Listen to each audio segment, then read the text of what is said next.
Access to sexual and reproductive health justice continues to pose a challenge for many adolescent girls and young women across Kenya. Research indicates that adolescent girls and young women are at a higher risk of HIV infection due to a range of harmful structural drivers such as forced early marriages, polygamy and wife inheritance, sexual and gender-based violence, gender inequality, and limited access to youth-friendly health services. These practices expose adolescent girls and young women to all forms of sexual violations and increases their vulnerability to HIV infection.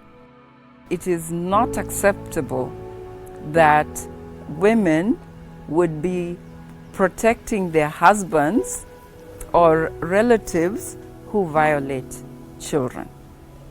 If your own brother violates your own child, I think that your first responsibility is towards your child. Many widows, their children and grandchildren are often denied enjoyment of these rights due to patriarchal practices such as widow evictions and disinheritance. Immediately my dad died, my mom left us. One, our family mistreated my mother. These land issues until my mother said enough is enough, I'm going to start a new life. Consequently, they suffer distress and are exposed to further injustices linked to lack of shelter and lack of social protection, such as dropping out of school, early marriages, and exposure to multiple sexual partners. I was staying with my uncle. By then, I was so young, and my uncle was taking care of me like her daughter. And unfortunately, when I was in class 8, my uncle defiled me. Like, I did my KCP, but it was like, you have to do something. We have to have sex for me to pay for your school fee. So my uncle did that to me when I was in class 8, Form 1, Form 2, Form 3. And then I said enough is enough. So I decided to walk out of the family. I got married when I was 17 years old. Immediately I started to stay with the boy, I got pregnant. Noting the need for urgent and continued action to address the challenges faced by adolescent girls and young women, Kelleen received support to implement the second phase of Dreams Innovation Challenge between 2019 and 2022. This public-private partnership committed to achieving a 40% reduction in new HIV infections amongst adolescent girls and young women by targeting to develop girls into determined, resilient, empowered, AIDS-free, mentored, and safe women. I was once from a poor background where there was no information. I saw my fellow girls, most of my friends were affected in different ways. The issue which was rapidly was early pregnancy and school dropout. This hurts me, and I was looking away forward where I can be trained and go back and train others. Through the Dreams Innovation Challenge, Kelleen has worked with 75 community-based organizations and widow support groups in all the 15 sub-counties in Homa Bay and Kisumu counties to impact SRHR information, life skills on the adolescent girls and young women, generate information on their SRHR needs, and to address the gaps in access to sexual and reproductive health justice. For sustainability of this project, we were to be there because the community-based organizations will be left there even when the project phases out, because we want a continuity of this project. We want sustainability of this project because these girls are in the village. Further, Kelleen, through a multi-sectoral approach, has engaged duty bearers such as justice sector actors and other rights holders to address sexual and reproductive health violations and land rights violations experienced by adolescent girls and young women and orphaned and vulnerable children.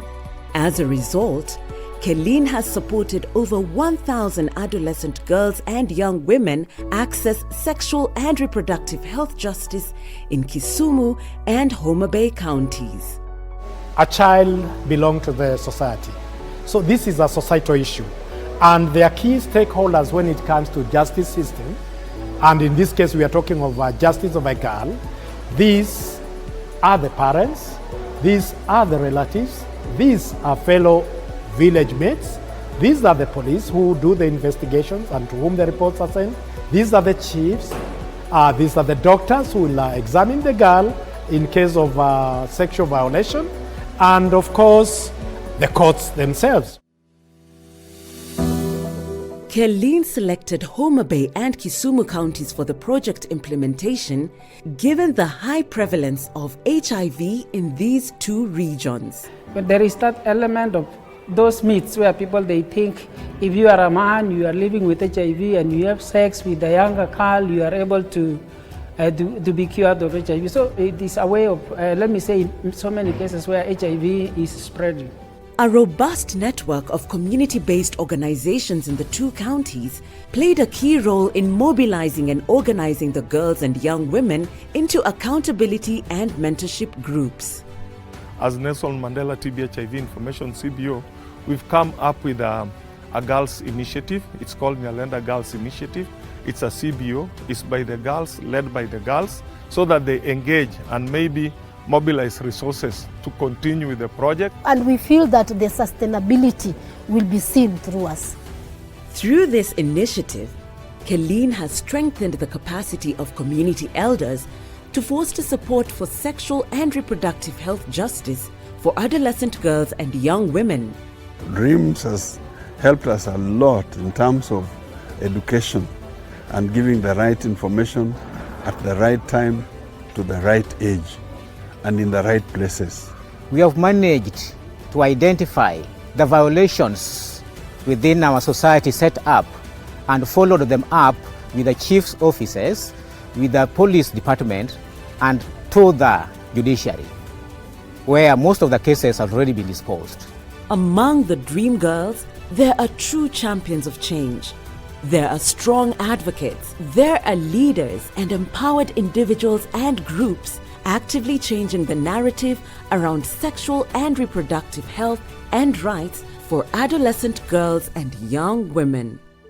It has given me the strong will to continue going on with life. I know how to defend myself, I know who to contact, I know what I am supposed to say where and how, and I'm not afraid of calling a spade a spade. Like this month alone, I'm talking about 10 to 11 cases that we are already handling, and it is these girls who are following up.